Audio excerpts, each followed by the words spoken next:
Alright mga chong, Tigerbug Moto Vlog. Andito pa rin tayo sa Makina Moto Expo 2026. At silipin naman natin itong bigger brother ng Euro Falcon 180i. Ito ang Euro Falcon 205. Yes, bigger displacement at 205 cc's. More robust and rugged ang build nito. Sigurado, more power, acceleration, and performance ito para sa mga adventure riders na tulad natin. As you can see, the looks, medyo awig pa rin siya sa Euro Falcon 180i pero mas angular ang lines and a little bit more aggressive looking. Kung hindi ako nagkakamali, sage green ang color nito. At tulad din ng 180i, 4 bulbs pa rin siya. And EFI, electronic fuel injection. Yung mga other specs and features soon to be announced yan ng Euromotor Philippines. Siyempre, concept bike pa lang to mga chong. Kayo na ang umusga kung ilalabas ba talaga ng Euromotors ang Falcon 205 for 2026. Isa sa mga upgrades nito, itong full color TFT display. Malaki yan ha? Sa brakes, dual ABS pa rin to. And we have a smart keyless system sa mukha niya o sa front face niya. Slightly upgraded itong all LED headlights at daytime running lights. Medyo hawig na hawig pa rin siya dun sa 180i. Much more angular yung lines niya. Pati dito sa cowling. Siyempre for aerodynamics at saka yung for heat dissipation. Kasi nga ito sa bigger engine. But don't worry, liquid cooled pa rin to. Bigger and more robust telescopic front forks. So gold ang color niya, pati yung mags. Much more premium looking than 180i. ABS sa harap at napakaganda ng pedal disc brakes niya. At nakatupat caliper siya. Tire size niya 110 by 80 by 14. Cordial tires pa rin. And we have an improved adjustable windscreen. Easy access ang knobs. Ayan, 2-level adjustment siya.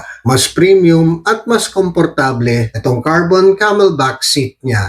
And very nice touch itong golden Falcon 205 emblem. Siyempre dito pa rin sa tunnel ma-access ang fuel tank. Dito naman sa tunnel, more premium looking and mas maganda yung contours niya. Kitang-kita nyo naman dito sa honeycomb design. Much more distinct ang honeycomb design nito. Yung handlebars niya, I think a little bit more wider than 180i. Hindi ako sigurado ha, pero much more relaxed ang feel. Let's take a look dito sa left handlebar controls. High beam, low beam. I think this is hazard lights, signal lights, and horn. Kung meron pa akong hindi nasabi, comment down below. At dito naman sa kanan, we have the ISS or start-stop system. And we have the 3-way headlights plus the start button. Dito sa grab bar, pwede kang maglagay ng top box. Top box ready na yan. Para naman sa comfort, suspension naman sa likod, naka-twin sub-tank rear suspension. Gold yung springs, pati yung sub-tank niya. Para sa technology ng engine, EEP Plus, Enhanced Efficient Power Plus. Alright, so kayo na sumilip ng makina nito. More robust swing arm. Sa rear tires naman niya, 130 by 70 by 13. Cordial tires pa rin. Ganda talaga ng golden mugs ha. ABS din sa likod. Pedal disc brakes. At nakatupat caliper din sa likod. Upswept exhaust, plus meron siyang carbon tip and black and silver heat guard. I assume, mas malaki ang radiator nito. Naka-carbon finish pa tong radiator cover. Naka-mudguard yan. Para kahit saan mo dalhin tong Falcon, hindi basta-basta mapuputikan tong makina mo. Overall looks niya, slightly different from 180i, pero yun na nga, more robust, mas malaki, mas malakas.